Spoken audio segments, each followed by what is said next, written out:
Hello students, मैं हूं Jitendra Ajmera the crazy programmers की तरफ से। आज वाले वीडियो में आपके लिए लेकर के आया हूं सेंट्रल प्रोसेसिंग यूनिट, जिसे हम सीपीयू भी बोलते हैं, इसका पार्ट 1, जिसके अंदर मैं आपको बताऊंगा सीपीयू और एलयू का क्या फंक्शनिंग होता है।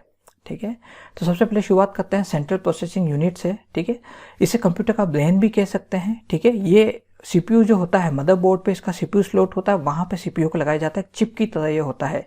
सीपीयू क्या करता है, आपके कंप्यूटर पे मौजूद हर एक तरह के हार्डवेयर सॉफ्टवेयर को, हर तरह के प्रोसेसिंग ऑपरेशंस को, सब कुछ, सभी चीज़ों को कंट्रोल करता है, मैनेज करता है और कंटिन्यूसली रनिंग मोड में बनाए रखता है। ठीक है, इसके अलावा जितना भी डेटा जो कि input, process data, intermediate result, final result, final output, जो कुछ भी आ रहा है, ठीक है, इन सब डेटा को स्टोर करवाने का काम भी सीपीयू ही करता है। ठीक है, और सीपीयू के पास खुद का थोड़ा बहुत टेम्परेरी मेमोरी स्टोरेज होता है, जिसे जो है रजिस्टर्स बोला जाता है।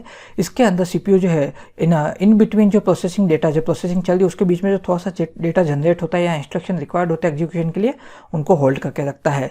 सीपीयू को ही प्रोसेसर भी बोला जाता है। ठीक है, ये देखिए सीपीयू बिल्कुल इस तरह का दिखता है। उल्टा करने पे सीपीयू इस तरह का दिखता है, जहाँ पे आपको मल्टीपल जो है क्या बोलते हैं, छोटे छोटे पिन्स देखेंगे। ये देखिए बीच में सब है ना, ये सब प्रोसेसर्स है। That's why it's called micro processors. Front पे ये इस तरह से दिखता है बिल्कुल।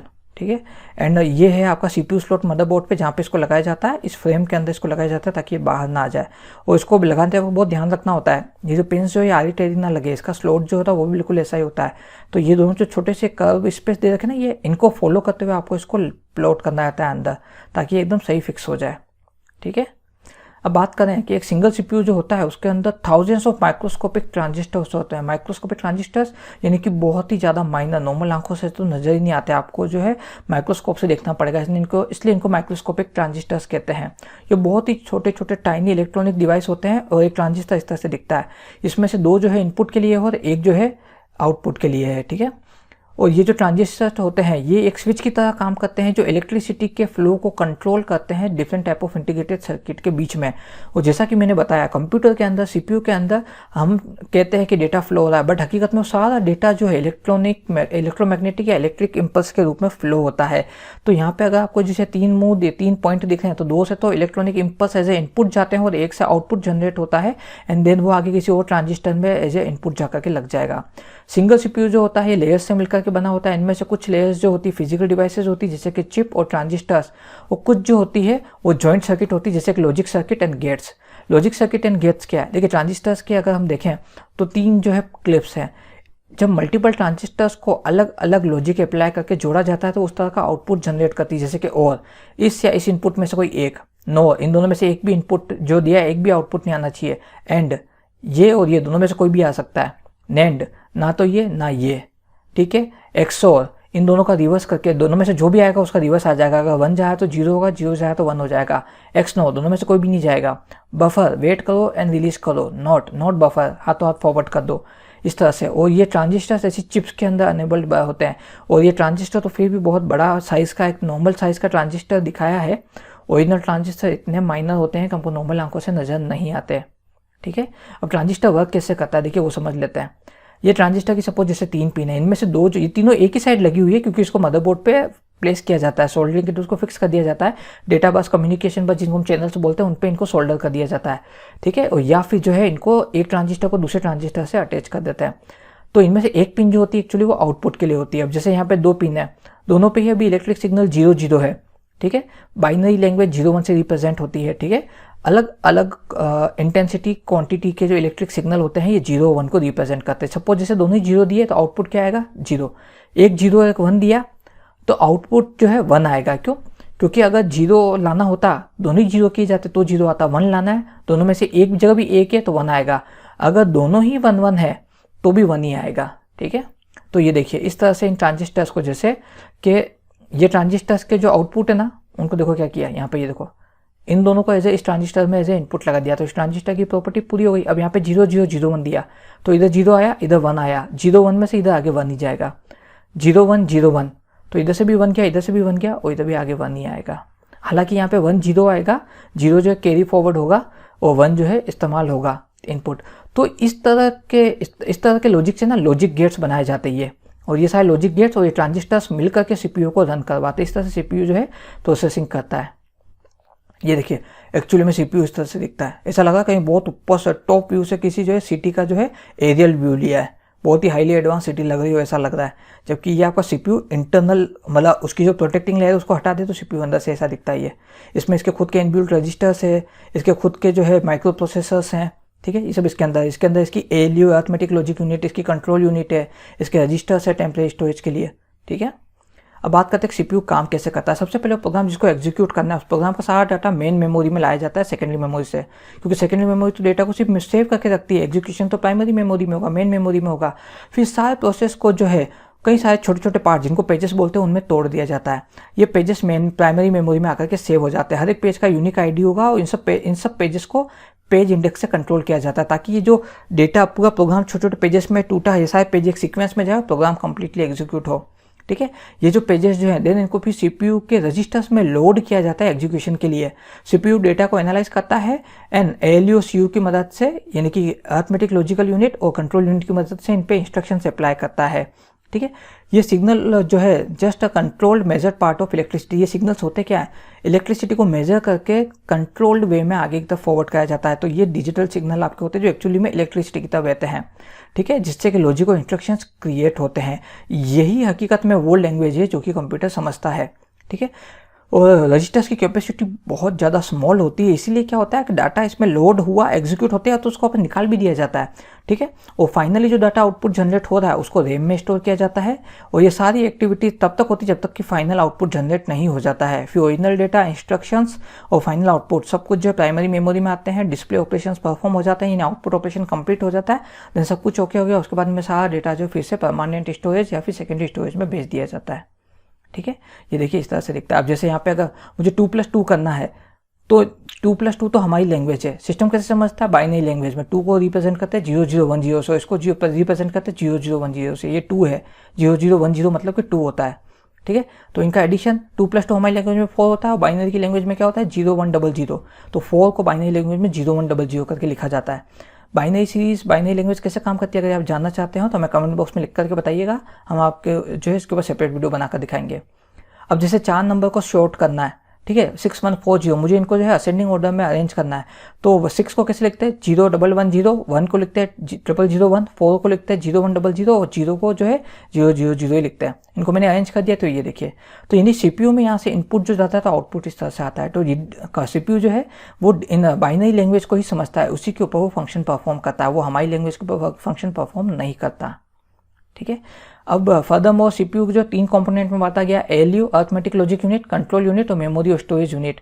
ये पूरा मेमोरी ब्लॉक है जिसमें सेकेंडरी मेमोरी, प्राइमरी मेमोरी, ये हमारा हार्ड डिस्क है SSD या CD DVD हो सकता है। ये हमारा प्राइमरी स्टोरेज है, मेन मेमोरी जिसे हम रैम रोम बोलते हैं। ये हमारा सीपीयू जिसके अंदर 2 पार्ट है, कंट्रोल यूनिट और अरिथमेटिकल लॉजिकल यूनिट। ये हमारा इनपुट यूनिट है, आउटपुट यूनिट है, ठीक है। अब ये जो लाइन जो है ये आपका डेटा फ्लो, डाटा इस तरह से फ्लो हो रहा है और ये है आपका कंट्रोल फ्लो। यानी कि सीयू अगर आप देखें कंट्रोल, सीपीयू जो है वो इनपुट यूनिट, आउटपुट यूनिट और मेमोरी तीनों को ही कंट्रोल कर रहा है और ये सबसे डायरेक्टली जुड़ा हुआ भी है।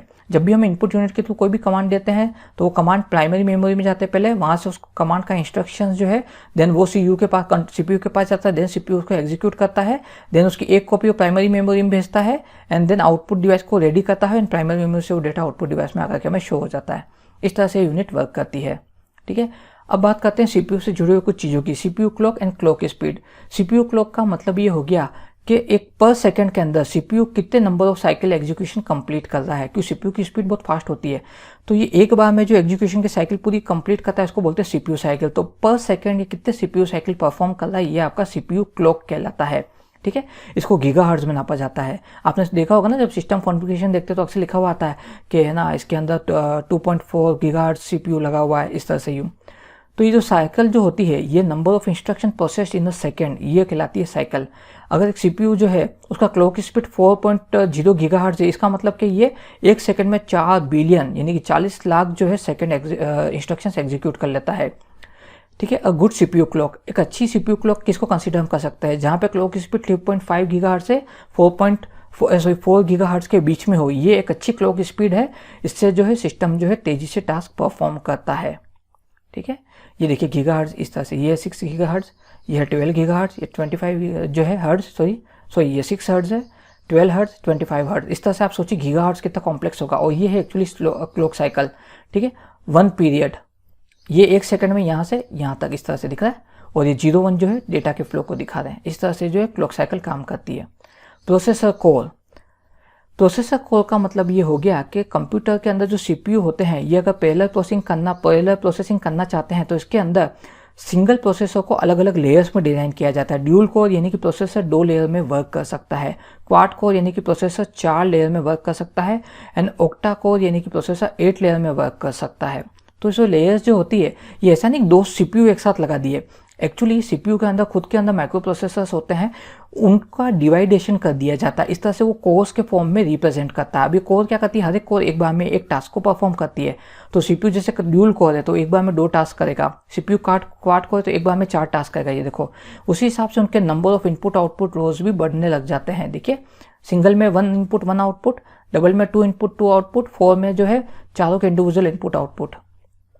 ठीक है, तो ये जो है प्रोसेसर कोर का मतलब क्या हो गया कि सीपीयू खुद को मल्टीटास्किंग के लिए मल्टीपल लेयर्स के रूप में खुद को रिफॉर्म करता है। तो ये कहलाती है आपकी प्रोसेसर कोर। ठीक है, टाइप्स ऑफ सीपीयू टोटल मिलाकर के 6 टाइप के, single core, dual core, quad core, hexa core, octa core, Deka core.